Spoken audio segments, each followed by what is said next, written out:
We started the process by picking and developing our own criteria of what we were looking for, and the number one thing we were looking for was evidence-based curriculum.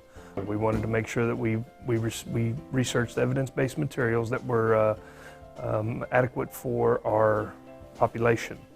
We researched from the National Teen Pregnancy website. We got a list of evidence-based programs from there.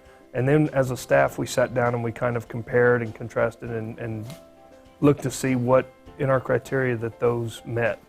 We developed a short list that was about seven or eight different programs. And then we went to our SHAC committee. And our SHAC committee was really the committee that was behind this. Then we took our SHAC committee, sex ed committee, a subcommittee of the SHAC, and we appointed different people to be on there, on the committee to research these. And what we did was, I as a purchasing coordinator, I went out and I ordered all of these different curriculums to be brought in that we could sit down and really go through them.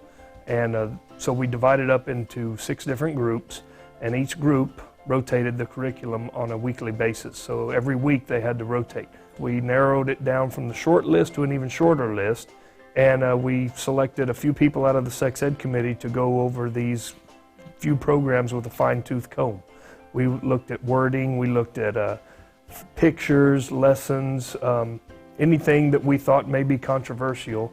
And that's when we started figuring out that we could also modify some of the curriculum as far as modifying to where it would still be evidence-based and not mess with the validity of the studies.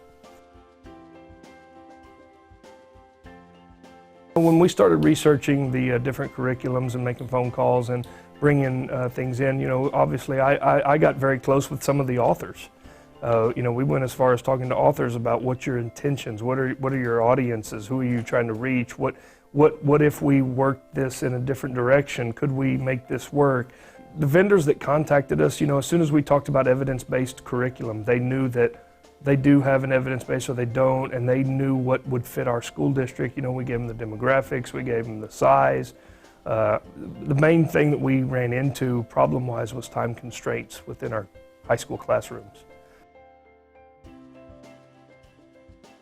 The process we began researching these programs began in October, and it ran all the way through middle of January, and we met again as a sex ed committee in January, and we came to a final decision and discussion after we had gone through and with a fine-tooth comb and seen any issues that we may have had or anything like that. There was, you know, I think there was one issue that came up, and that was it, and we were able to work through it. We selected 2 curriculums, one for the high school and one for the middle school.